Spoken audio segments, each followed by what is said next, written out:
I just don't trust the U.S. government. I don't trust the Fed, and I don't trust the Treasury, and I don't trust Wall Street. It's that simple. Trust what I can control. So when I talk to people, I said, real estate's the best because of debt and taxes. Every time they print money, every time the Fed and the Treasury print money, they screw the working class. So when I see 130% debt to GDP ratio and 90% is healthy, we're sick. And so there's three options going to come about. Number one, the U.S. may default on a dollar. I doubt that'll happen because we're the U.S. Number two is hyperinflation. And number three, they're going to raise taxes. Back in the 70s, when I was trying to figure my life out, my rich dad said the same thing. It says the purpose of a business is to buy real estate. So if you understand that, your brain will shift. But it's not about starting a business to make money. The purpose of a business is to acquire real estate so you can use massive amounts of debt and pay no taxes. And today I can get $1 for it. Lower interest rates causes inflation, which makes it impossible for young people and poor people and working class people to afford their first house. Well, let me go back again. This is called macroeconomics, but there's a debt to GDP ratio. Yeah. And when it was at 90%, that meant the Keynesian multiplier was 1 to 1, 1.1 to 1. So if we borrowed money at 90% debt to GDP ratio, then the economy, the GDP grew by 1.1%. So it was a healthy economy. When COVID hit, it was 106%. And then today it's 130%. So what's the option? So when I look at any decision I'm going to make first, I'm going to look macro. So when I see 130% debt to GDP ratio and 90% is healthy, we're sick. And when I'm making a decision, people ask me, what should I do?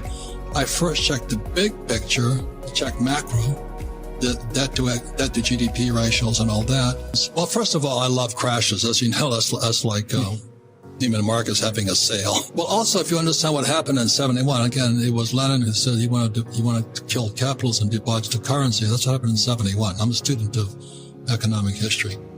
The fact is, money is created. It doesn't even exist. You go to the bank, they don't have, let's say you want to borrow $1 million.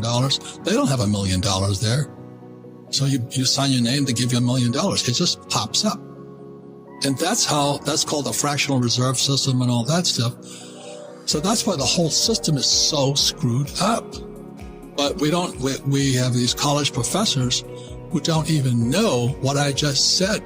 Money doesn't exist. You walk up to the bank, you say, I want to borrow money. They lend it to you, but they just created it. Money is created out of debt. So they're incentivizing capitalists, not consumers, to use debt, because if guys like me don't step up to the plate and borrow like $25 million, I just created $25 million out of nothing. So they need a capitalist to step up and use debt. And that guy, Dave Ramsey, who's a friend of mine, is saying, live debt free. I go, yeah, how do you spell loser? You know what I mean? Ramsey's my friend. Ramsey's my friend, but I go, how can you give people such bad advice? But it's good advice for people who have no financial education. It's perfect advice. It's perfect advice for my poor dad. Live debt free. But if you're a capitalist, when I borrow money, the U.S. government says, thank you, thank you, thank you.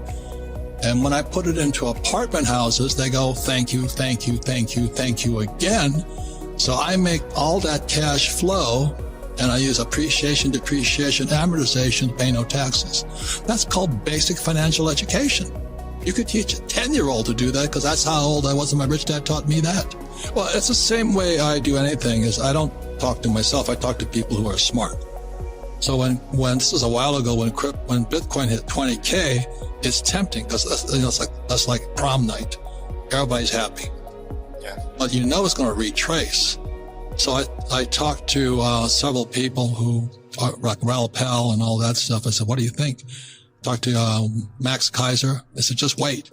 So when I retraced down from 20K to 3K, then went to 7, I picked it up at 9, and today it's about 50. Yeah. So it's a matter of just a little financial education. All booms bust and all, but I don't know much about it. I just don't trust the U.S. government. I don't trust the Fed, and I don't trust the Treasury, and I don't trust Wall Street. It's that simple.